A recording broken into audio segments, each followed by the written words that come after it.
I'm kind of slow because I have half of my spine is made of titanium nowadays. All right, who all came here to actually listen to the hardening of schools that's from a school? Okay, very good. All right, this kind of applies to both schools and churches. The hardening part does. However, we're going to go over some of the incidences and talk about them a little bit. We're not going to get real deep into them, but I am going to start it up. So, how are schools similar to churches? Well, we meet at publicized times, so everybody, the bad guys know when we meet.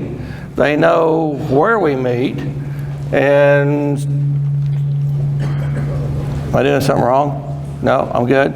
Okay. So that, churches are basically classrooms for Christian education, at least. Who all still has Sunday school? There's a few. It's kind of like nowadays, there's no more Sunday school. It's home groups and stuff like that. So, the model's a little bit different, for sure. So, an active shooter, they always say it only takes a few minutes for the things to happen.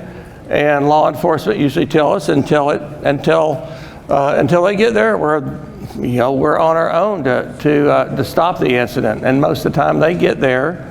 I think it's like 69% of the time when they get there, it's already over. So I know you can't read this, and neither can I, but this is just an example of the school shootings that have happened. And so, there's a lot of school shootings that have happened. But in all of these things, in all active shooter incidences, what we hear from law enforcement is the best way to combat this is to have law enforcement there at the church or the school in order for them to thwart the bad guys, right? And I agree with that. However, sometimes it doesn't exactly work out like we want it to, or like it should, just like the Uvalde shooting. Bad thing. Who all has read all of the reports? Okay. One of the things they say is, well, it was only a 4-foot fence. I've looked at most of the schools around us, and they're all 4-foot fences. You don't really have 6-foot fences that are anchored at the bottom and barbed wire across the top. We just don't see that. Here in Uvalde, the shooter entered through the door, unlocked door. Well, last time I heard, all the doors were unlocked. Yes. Tell me if I'm wrong. It was outlined in the report that there was an atmosphere of non-compliance or lackadaisicalness to locking down the schools. And I understand that the principal has now, kind of said, well, that wasn't really true, and we reported it, but they didn't take it down, and it goes on and on. But what we saw is during the shooting, over 400 law enforcement officers were there, and it didn't quite turn out the way we would like it to turn out.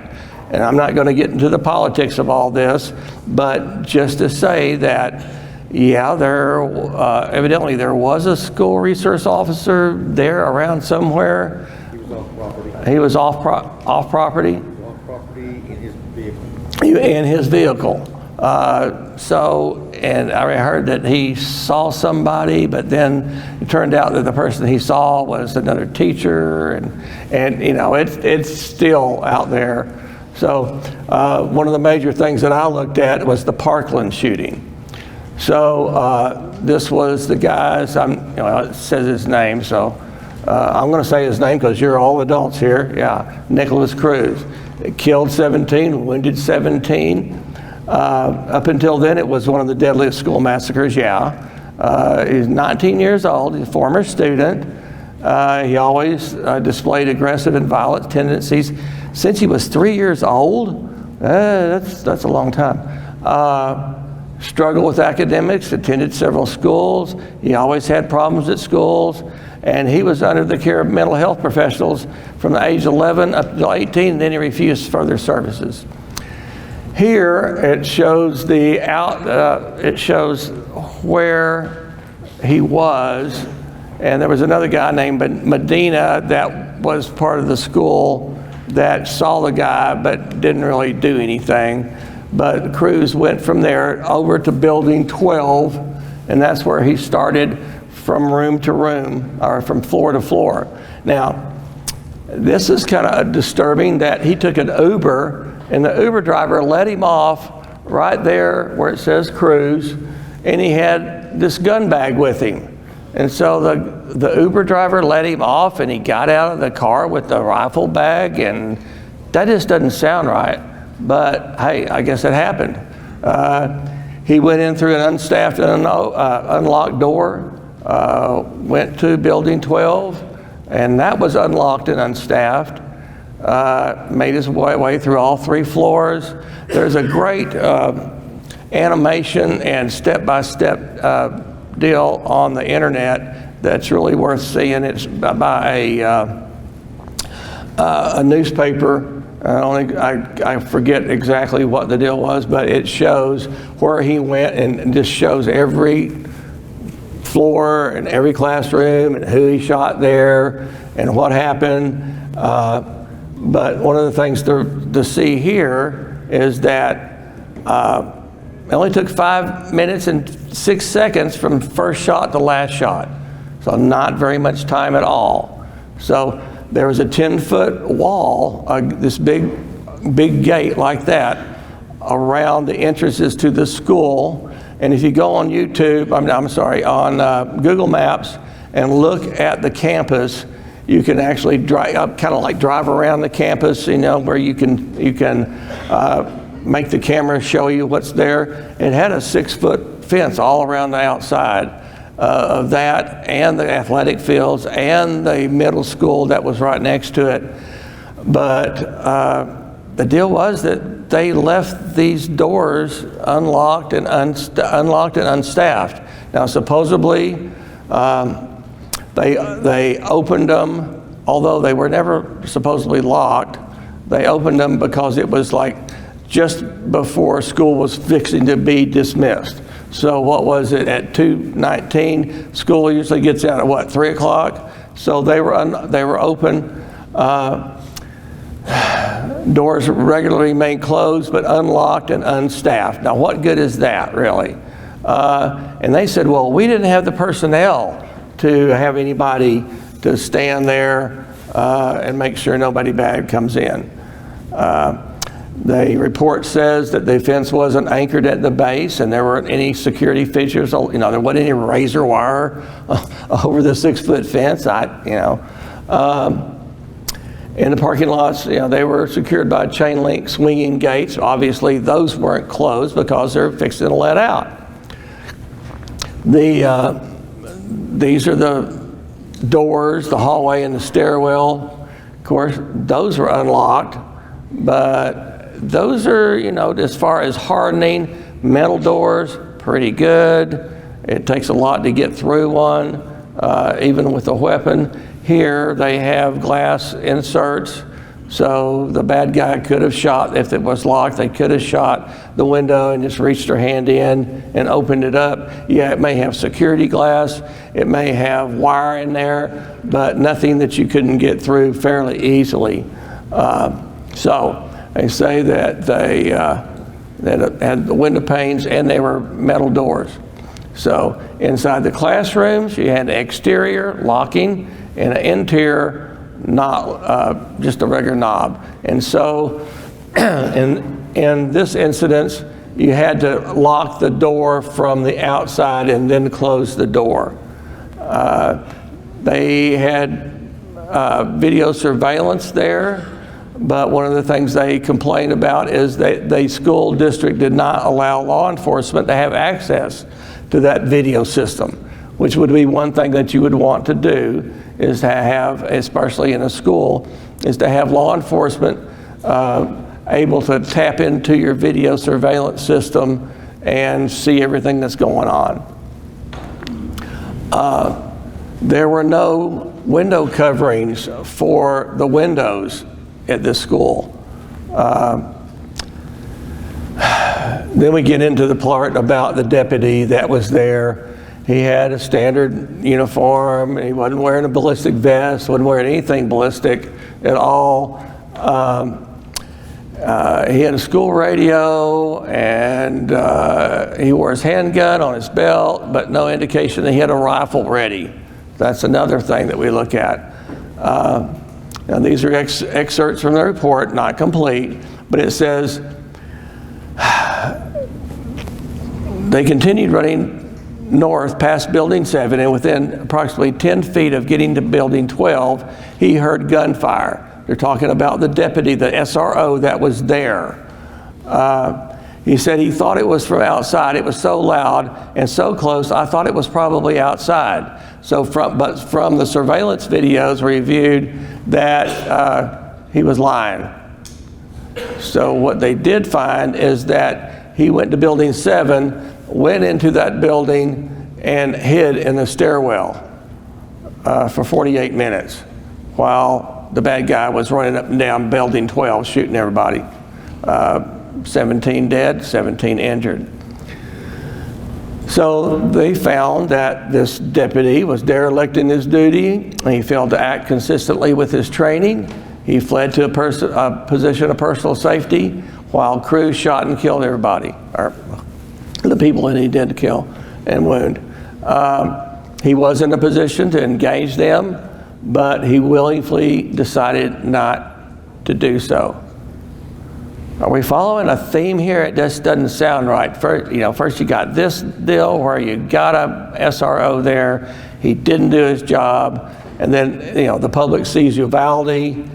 It doesn't look really good as far as they did what they told them to do, but it didn't seem to help any. This was the guy. He actually went to court and tried to say that he had no legal duty to protect the people at the school. The judge threw that out. That's all I got to say about that. But this guy, he was SRO for 28 years. He had extensive training, 4 hours of deputy training and basic law enforcement, 40-hour school resource, attended 126 other in-service details, attended Stop the Killer. So he had extensive training, yet he chose to go and hide. So now we look at this. The number one solution is you should have trained law enforcement there at the school to stop the shooter. And that's still not working out very well. This is the hero. The hero was the coach that shielded students while he got shot. So the recommendations from this report was that the Guardian program, who all knows about the Guardian program in Texas? Okay, it basically will allow schools, these are public schools, allow schools to have teachers and staff members, coaches, stuff like that, to have firearms on their body. It used to be when it first came out, they had to have it locked. I went through the course, I wrote a newsletter on it, but it's the 2-day course, go through it. You do have to shoot a .225, which is instructor level qualification, so that at least starts out good. You have to have an LTC, but then it's still that they have to stay within their room and barricade and deny the active shooter, and if he comes into the room, then you can engage. So they are not, the Guardian program is not teaching you to run toward the sound of the gunfire. You're basically barricading, and that's it. So that's the Guardian program. Another guide that the feds put out was that there was 10 key findings. Number one is, I'm not going to go through all of these because I printed them out for you so you can see them. Some of them I didn't. This is not your printout is not a full, doesn't have all the slides on it. But I tried to do the best I could without printing out 45 pages. So I'm talking about there's no active, no real useful profile But now we see that there is a useful profile, that they're usually loners, they've usually been bullied, and on and on and on. So there actually is kind of a profile. This is what that report found out. They're engaged in some kind of behavior prior to incidents, significant coping, bad coping skills, felt bullied, persecuted, they had access to weapons.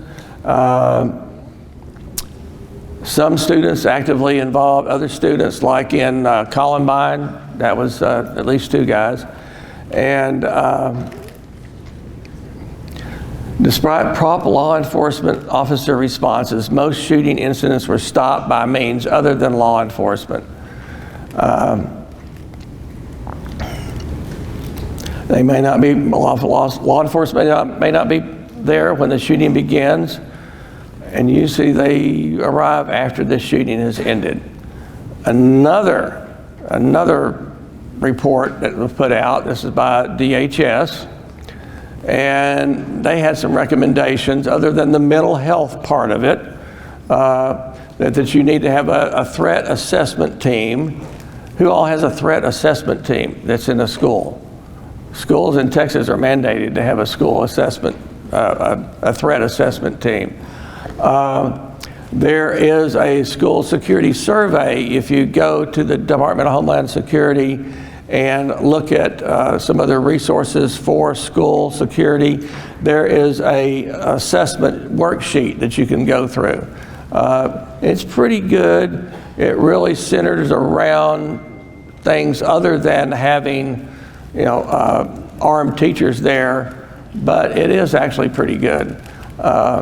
They say they should have had, anybody should have emergency planning. They say CCTV, video surveillance is great. Door blockers, how to describe, anybody know what, there's a lot of them out there like bolo stick, and what they basically are is they will attach a device. I've seen the devices that slip over the door closers to where you can't open the door. There's also the ones that are like the door blockers that go in the frame of the door frame and go down at the bottom, have a big bolt in them that's attached to the door, and it's really, really hard to get through. The bolo stick, yeah. There's a bunch of other ones. I think bolo stick is like $59 per device, plus installation. And it's not really hard to install them. You drill a hole in the floor and a couple of holes in the door, and you're good. Like a ramrod is ineffective on it. You basically got to get the door off the hinges to actually get the door open. So they're really hard to get out to open the door. So those things are really good. I may not have personal experience with them, but I've seen them and they work really good. Gunshot detection system. They put microphones all around the campus and they can tell where the gunshots are coming. Panic buttons, those are great. Like in the reception area of a school or even a church, to have a panic button. But what's a panic button attached to? Alarm system. And it's going to set off a zone and it's going to call the cops. So I think those are good. Locks, of course, are good. Mass notification systems. I think we're talking there about like an app on your phone and stuff like that.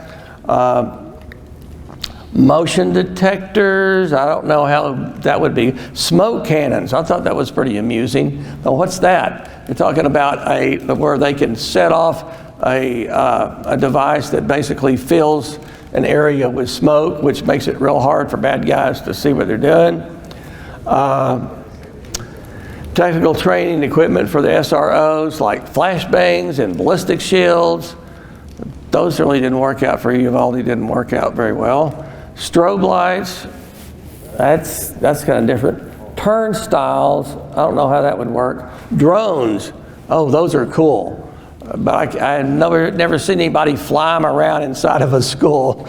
Kind of different. And visitor management systems. Okay, those are good. And we're going to talk about those in a minute. So here's another one, school safety report by a federal commission.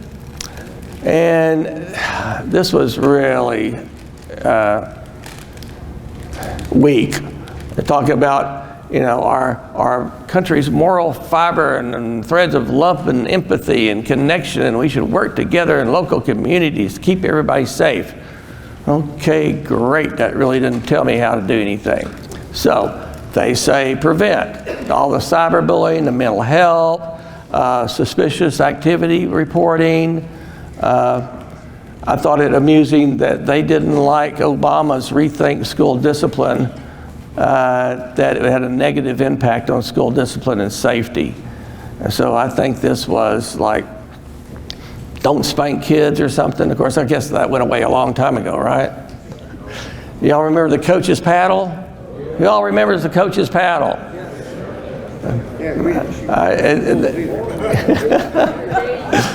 My coach had holes drilled in his so he could go faster.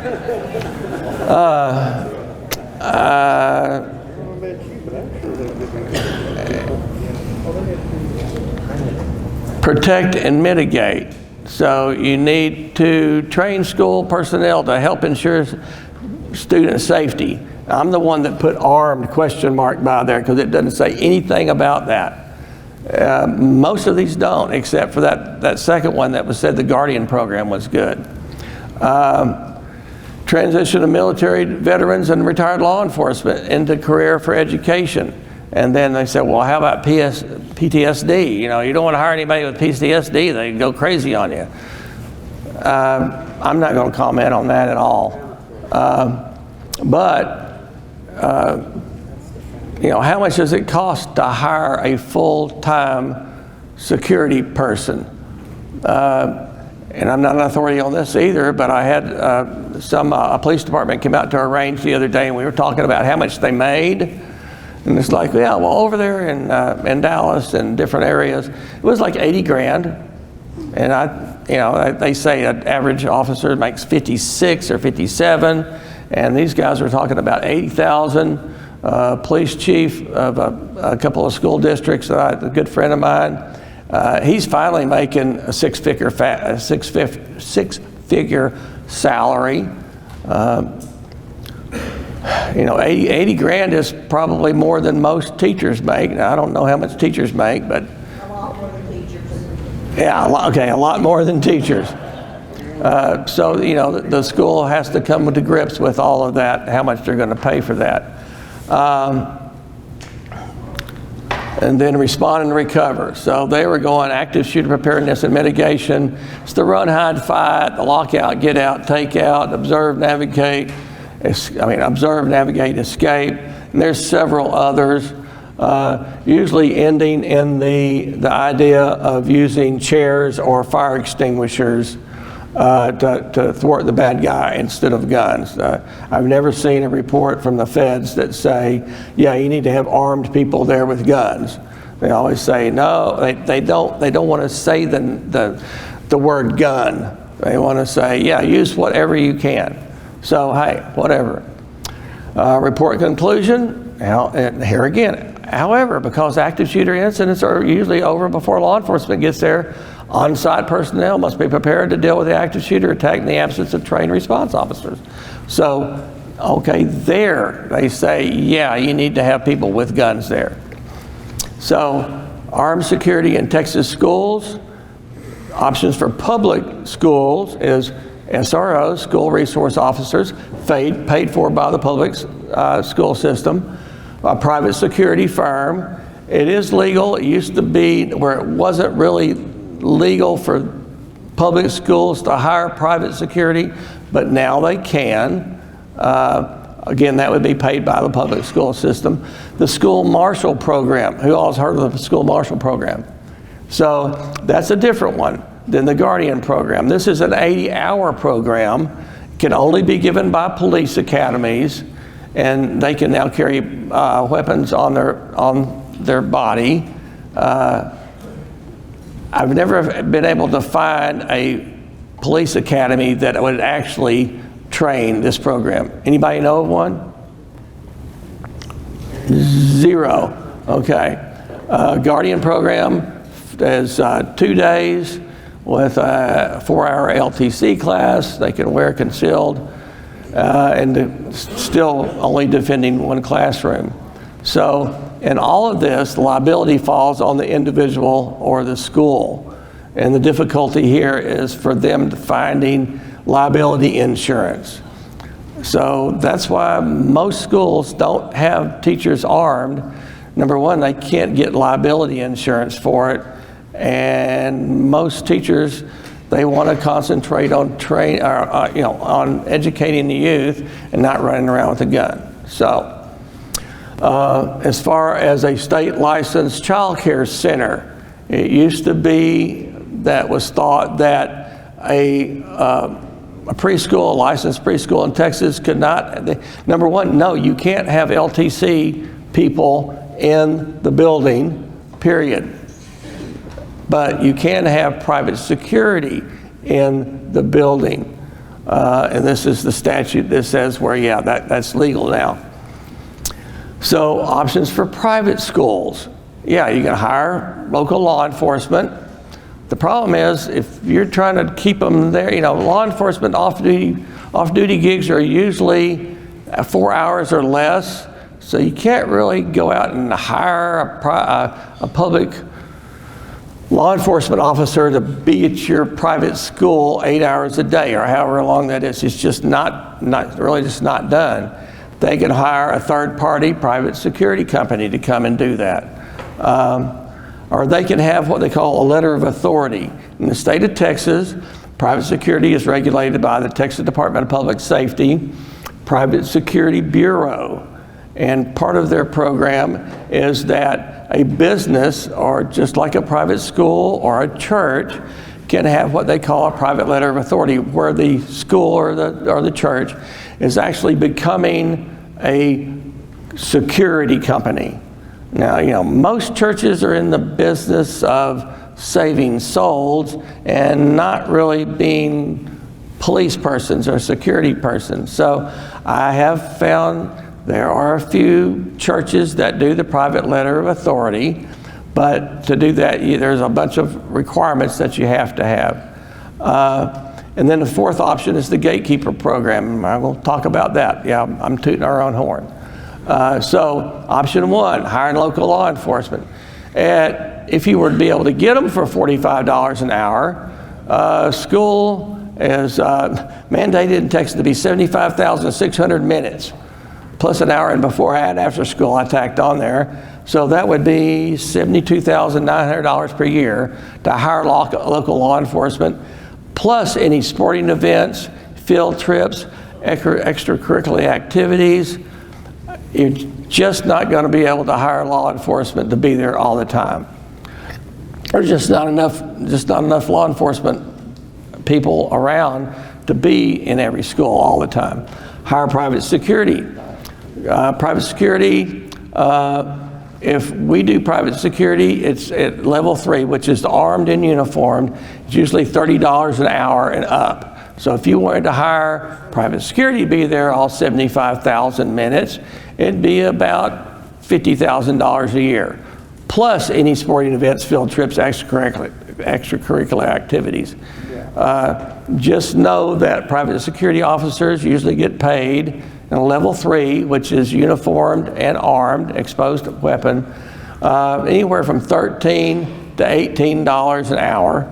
A real good job is like $25 an hour, but you hardly ever find that. So, put that in your pocket. Or a private letter of authority. Yeah, you've got to have number one, you have to have a corporation. If you're not going to do it right underneath the school, then you've got to form a company. You have to have a company license, the original and the renewal cost. You have to have a licensed manager, or now you can have them called a company representative. So you have to have a person that's licensed in that. And so then you have to pay that person. And then you have the officers, and you need to pay those people a salary. And then you have all the licensing and the renewal costs for all those officers, the training 1, 2, 3, and 4. fingerprinting, background checks, armed guard liability insurance, and workman's comp insurance. So if you think you're going to go out and have a private letter of authority and it costs you next to nothing, it's not going to cost next to nothing. I checked just before I came a couple of days ago with our insurance company that carries our commercial armed guard insurance. I said, what's the minimum a security company or a church or school would have to pay in order to have armed guard insurance, like we have a commercial armed guard insurance? At least $5,000 a year. So it's an additional, that's $600 a month. So if you're not hitting the $600 a month, you best be staying where you are. And then workman's comp insurance. So that's going to be thousands of dollars a month. So just to say that a private letter of authority, it may sound all great and everything, but you're not going to do it for nothing. It's going to cost a lot of money. This says, you must have a qualified manager. There's an examination you got to go through. And anybody here a licensed manager? No. You got to go through Austin and take this terrible test. It's like you are like sequestered in this room, and they send out the test, and most people don't pass it. About the third time you usually pass it, because it is a pretty rough test. Has nothing to do with private security as far as what you do as private security. Has to do with how you interface with the Private Security Bureau. So it's a bunch of technical stuff. All these other qualifications that you have to be in order to be a qualified manager. Now, what we do at Gatekeepers is, now this is available both as for churches and private schools and Christian ministries. That's the only thing that we do. And we've done this for 17 years. We think we're the best trainers as far as this curriculum is. And I think most of our people that have been trained by our trainers think so. I hear that every week whenever we have a new class. They go, yeah, this is like eye-opening. This is the best training I've ever had. I get this from guys. This last crew came through. They came all the way from New Mexico, and the guy was a 17 years on SWAT, and he told us that was the best training he'd ever had. So just tooting our horn a little bit. Actually, tooting my son's horn. So we have experienced, licensed, and certified instructors. So I'll talk a little bit more about this program in that you need to understand first how the way private security operates in Texas. So it's run by the Texas Department of Public Safety, Private Security Bureau. There is no level 1, that's gone. It used to be administrative. Level 2 is we call them the mall cops. So you got a uniform and no weapon. Even if you have a LTC, you cannot carry a concealed weapon at all. So armed and uniform. Level 3, think bank guard. You got uniform and exposed weapon. Then level 4 is what most of all of our gatekeepers are, is plainclothes armed. So they can go uniformed if they want to. We have some churches that have the fall festival. What's fall festival? That's the Halloween code word, right? So they'll have a fall festival, and what's the enhanced risk factor in a fall festival?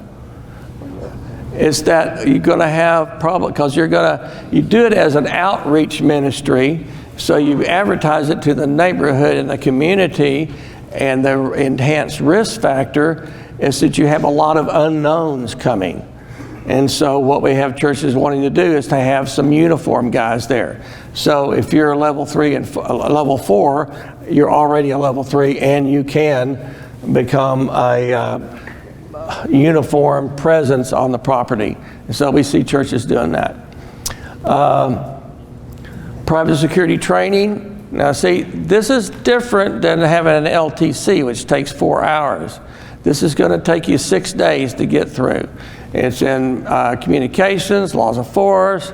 Yeah, there's handgun shooting, the unarmed defense tactics, or the laying on of hands in an unhealing way. To take down arm bars, all the escort type stuff. Not taught in your usual handgun class that you went to and got trained by Navy SEALs. Thank you very much.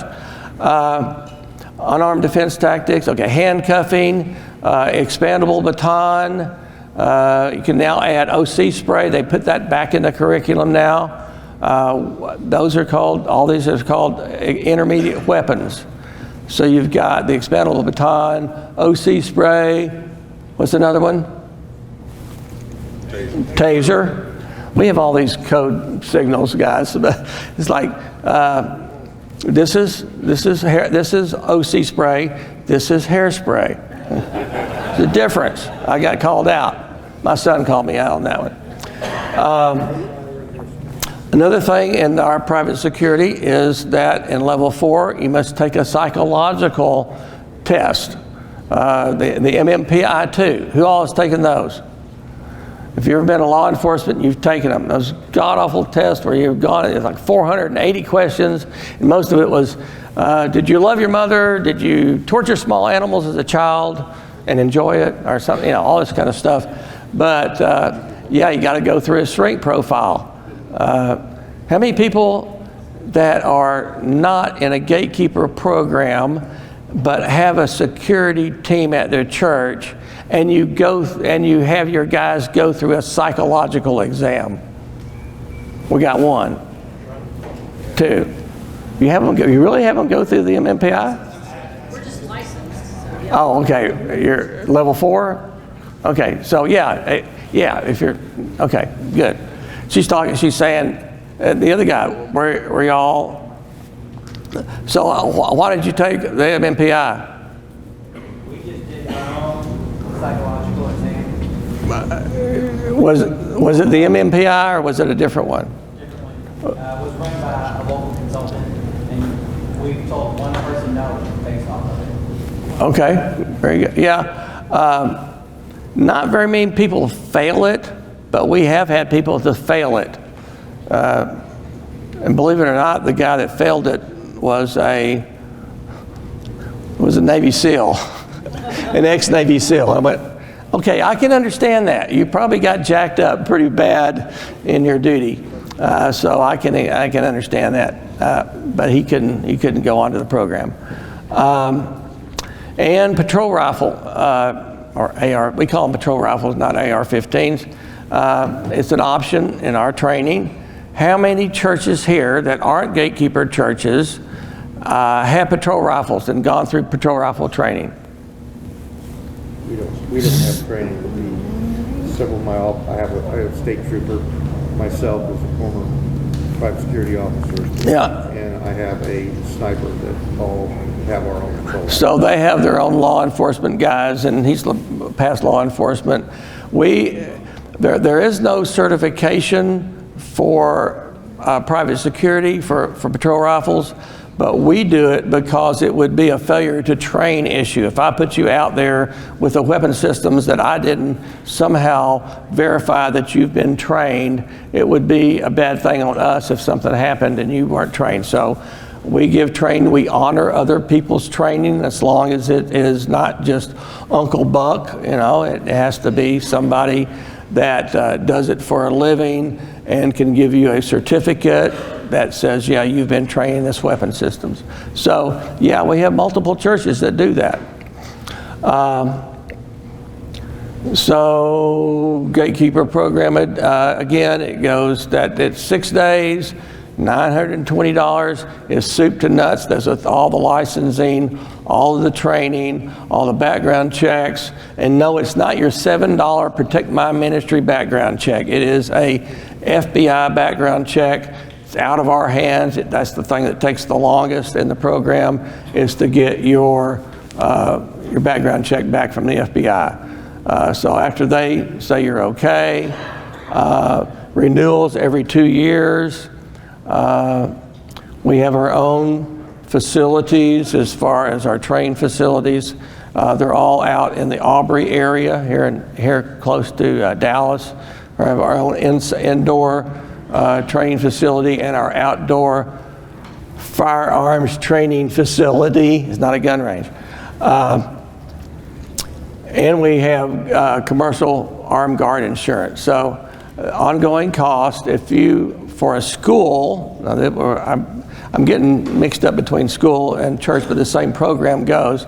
But in a school, like we have I'm not going to tell you what school it is, but they have probably 300 students in this private school, and one of their coaches is a gatekeeper. And if you want to be covered, full-time, 24/7 is $485 a month.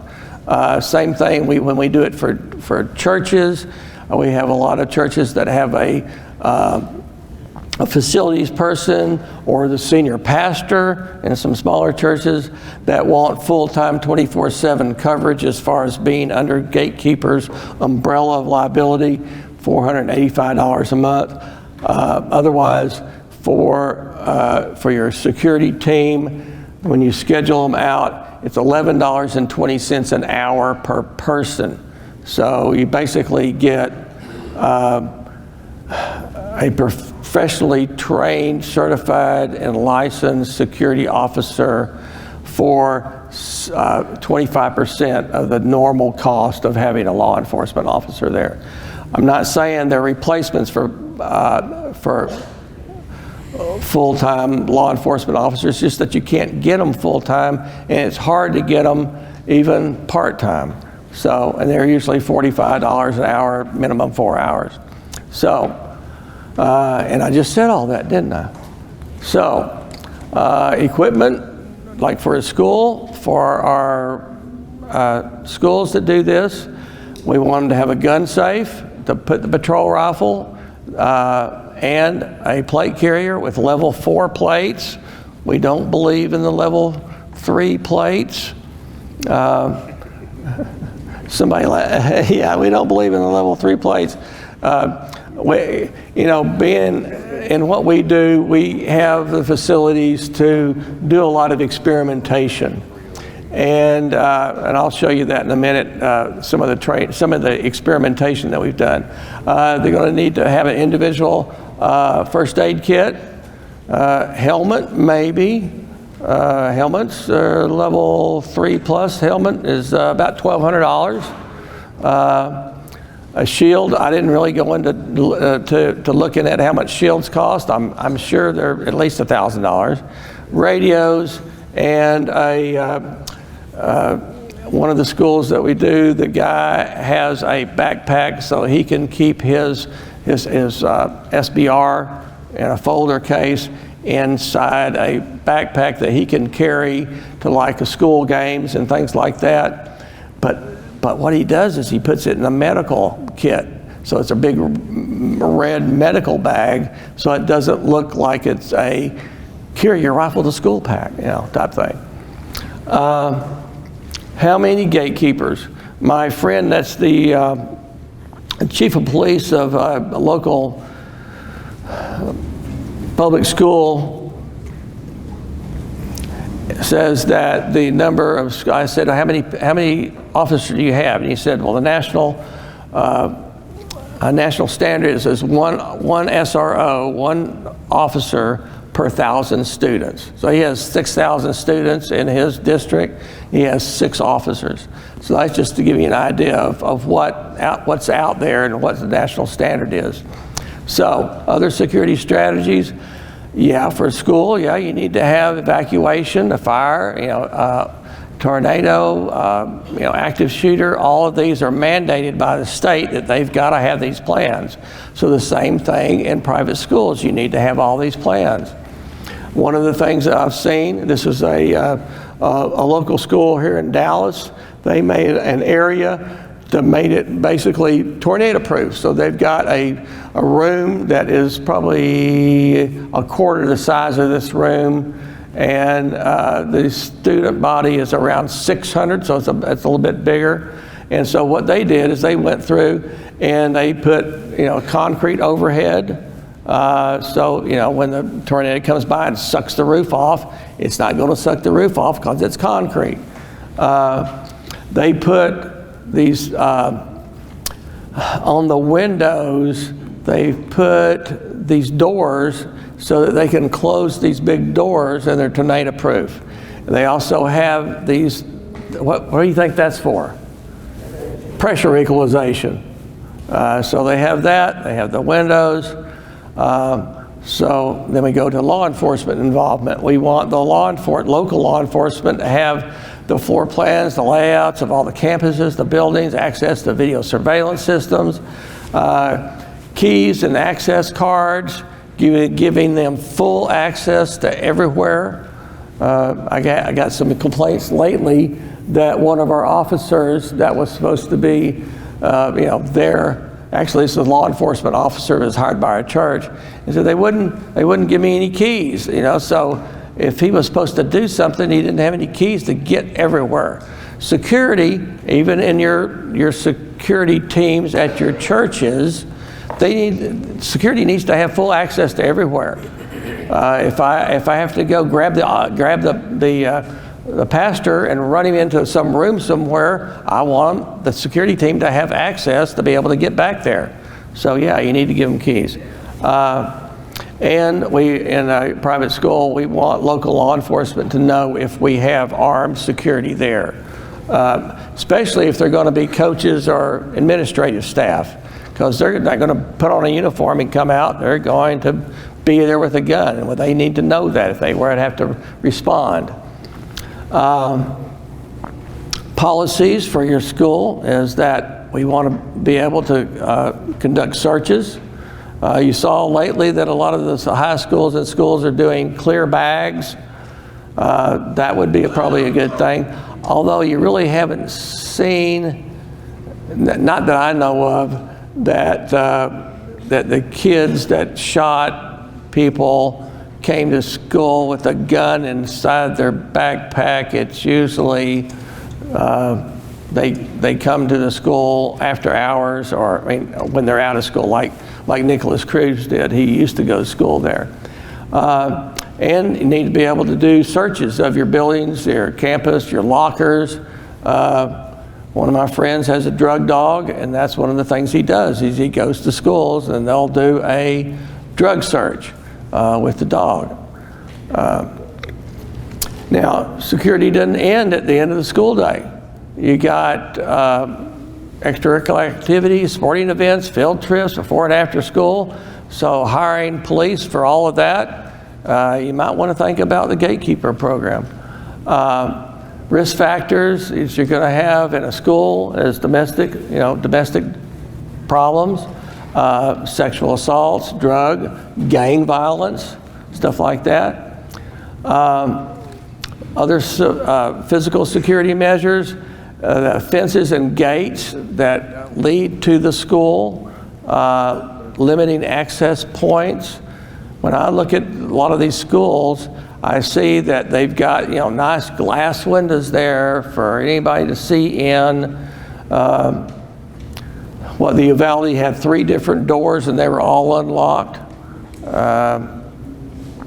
Emergency exit alarms. If you have an emergency exit, there's little devices that you can put on these doors to where if somebody hits it, it sends it does a audible alarm and has like a 15-second delay on the exit, then it'll let you out. So it's not keeping you in, it's delaying the exit. And being able to lock these classrooms from the inside is another great thing. Uvalde, I think they said you had to be outside in order to lock the doors. So that was kind of a problem for them. And my friend, the police chief, he said also to have room numbers on the inside of the doors as well as the outside of the classrooms, so that you have room numbers that people can see. So if the police have to respond to room 111 or 112, that they know where that is. And they also want it to be highly reflective. So if there is any kind of fire or smoke, that it's easier to be able to be seen. So Some of the measures that we see is deployable window blockers. So that's pretty common nowadays.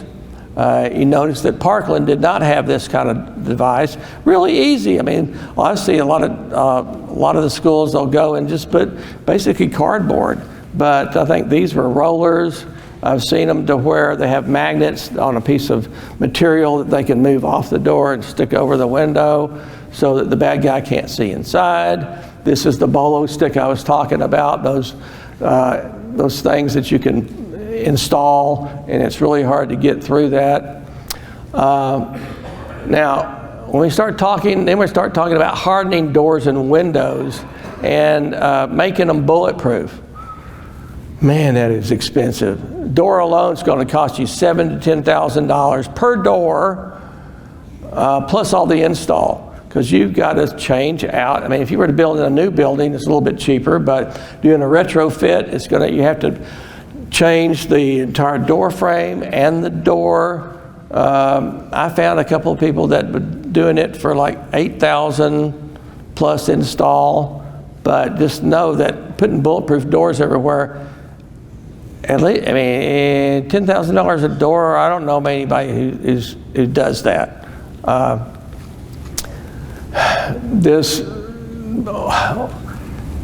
Now we got a guy, one of our vendors here has the film.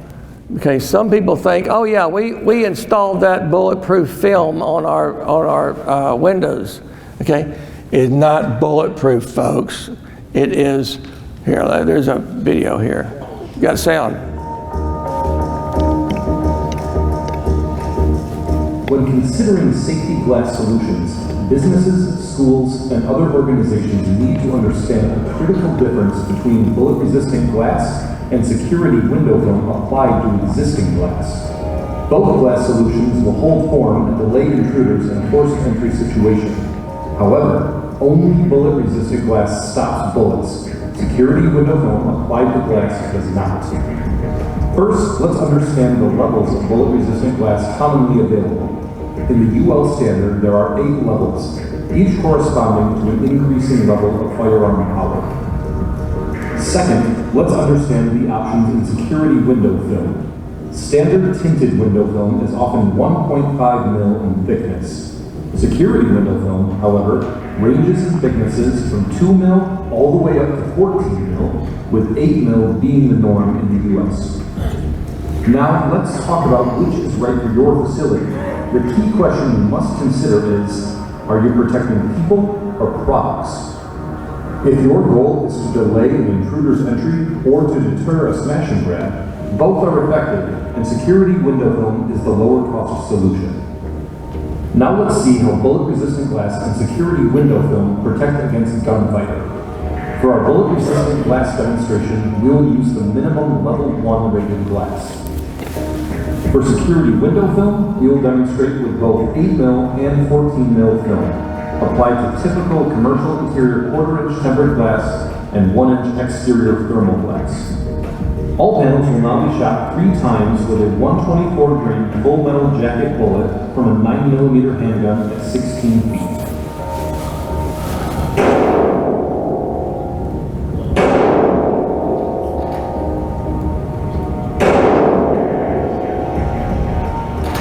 The difference is plain to see.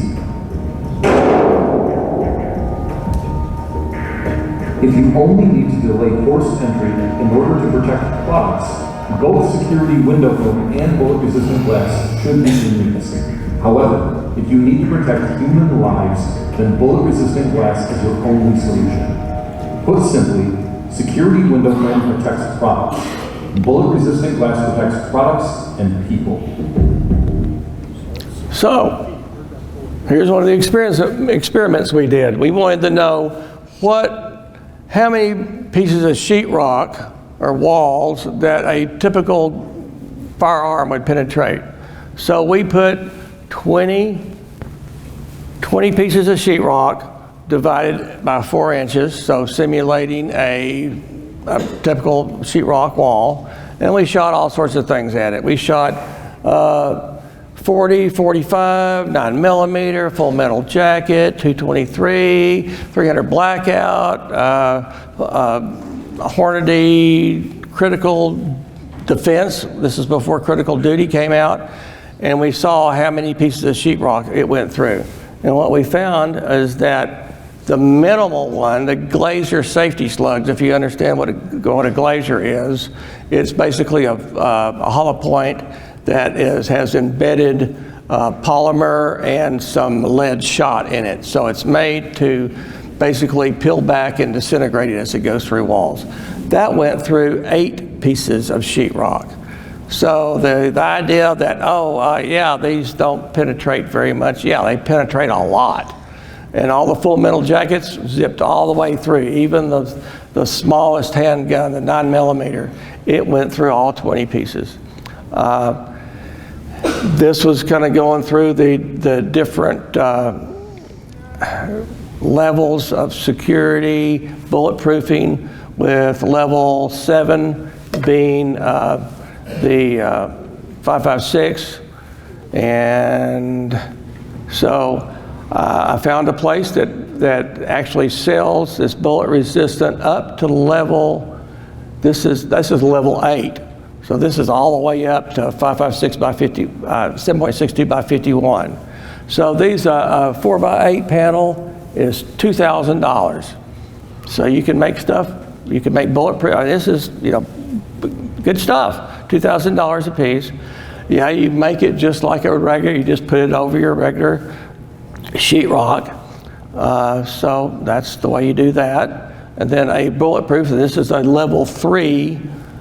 So it's up to a 44 Magnum. This is a 36 by 36 window. $4,700 for just the product itself, much less the install. And then a bullet resistant door. So this is a level 3 door. That is $4,300. That gives you an idea of how much bulletproofing costs. So you can kind of like put this together and figure out how you want to do your entrance and see how much it costs you. AR versus a concrete, it wasn't a cinder block, it was a concrete block. There is a difference. So we took out the range, took cinder block, shot it once, and it went through one part of it and then hit the other side. Now we're talking about the hollow space. Now I understand that typical load-bearing wall from a construction guy I know, he said, well, usually every other cavity that runs the full length of the wall, every other one is filled with concrete and rebar. So if you were to hit the hollow cavity, it would take you 2 shots to get through the wall. If you hit the concrete filled one, I don't know how many shots, it'd be a lot more. But just to tell you that the typical concrete cinder block wall is not all of that bulletproof. I mean, you shoot it with a 223 or 5.56, it'll make little bitty holes. You shoot it with a 7.62 by 51, a 308 Winchester, blows the complete, that was the second shot there. It'll just destroy the wall pretty quick. Other technology is in access control. There's a thing called door open too long, or DOTL. It's an access control to where it has a contact and it will notify you should the door be propped open. So that's a good thing that you can have. Man trap, as far as building something to where you can let somebody in the first door and then the second door has to be closed for the second door opens, that kind of deal. Panic buttons are great. Campus alert systems, communications radios and wired intercom, those are great. Like I say, large reflective room numbers on the doors, threat committee. It was my police chief guy said one of the important things is to have the reception area have a full view of the parking lot so they can see the bad guys he's coming towards you with the rifle so that you can leave real quick. Video surveillance. Who all has video surveillance in their church?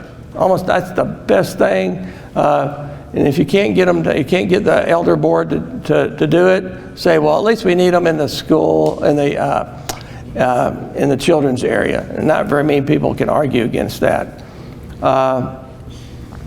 Pan tilt zoom cameras are great, especially in the sanctuary.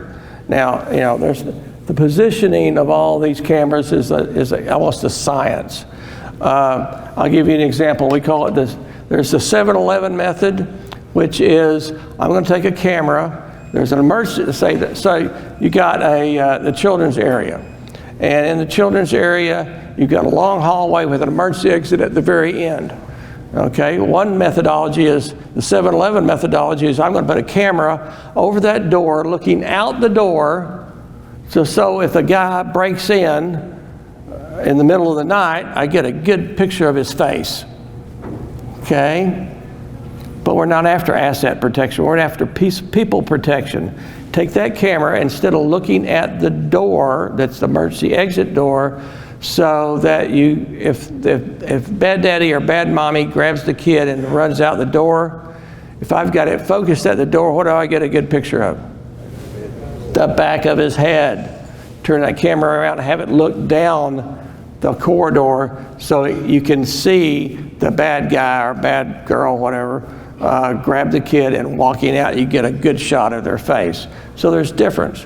Another big deal is that in these cameras, it's what they call the field of view. How wide is the field of view? Your typical security company, your typical camera does not have a real wide field of view. It has a very narrow 64 degree. So if you wanted to see what was going on, you would have to put numerous cameras in this room. Whereas if you had a camera that had at least a 90 degree angle of view, I could stick it up there in the corner and I could see the whole room.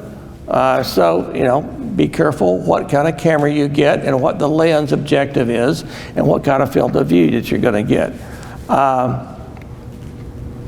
Then motion activated high definition recording. Yeah, everybody, it's pretty common that you put a system in that's going to only record the motion. That's pretty set. You need to have something like the Stop the Bleed program for your medical, for the school. Anybody heard of the Raptor system for schools? Yeah, Raptor system. Basically, it is a system where it's mostly a visitor management system where when visitors come to the school, they have to give their driver's license. You stick it in the system and it immediately it goes out and does a check, mostly to see if they've got most of them will see if they're a sexual, registered sex offender or have some kind of bad criminal history. Raptor does that. But there is also drill management module in there, active incident management, parent-student reunification system in there. There's another system called Hall Pass, which is a competitor of theirs. And I don't know how much Raptor is, but I think it's around $500 to $300 a year. New system called Hall Pass, it's $389, and they have all those visitor management, all the different modules, I guess you could say. I've heard that one's a pretty good one. And then, now this one's a pretty good too, that my officer friend tells me about. It's the Sagentics. The Strategic Crisis Alert System gives staff members the ability to instantly report emergencies and appropriately respond to any situation that may occur on a school's campus faster than ever before. The most likely use of the Strategic Safety System will be the 3 Crest Alert, used for common situations that require. So you can do all sorts of things with that. It's basically, it's kind of, he described it to me as remember the I've fallen and I can't get up deal? The same kind of deal that you can do different taps and it'll do different kinds of alarms, and it's basically set up to where you can wear these things and alert people. Staff training, we have one of our schools has go bags for all the staff. They might have guns in there, they might not, but they'll have different things about like maps and procedures, glow sticks, first medical, first aid kit. Tactical med, which is we're calling like the Stop the Bleed stuff. to have AEDs in your school, to do stress inoculation exercises or the typical drills, and then also bomb threat forms at the reception desk. Student drills, yeah, lockdown drills, evacuation drills, shelter-in-place drills for tornadoes. So these are most of the things that schools have come up with or that other people have come up with in order to harden the school. You know, I don't know if we'll ever get to where every entrance is bulletproof and all of that stuff. It's probably just not going to happen because of the amount of money that it takes to really harden these schools. So, all right, that is the end of this presentation. Thank you very much.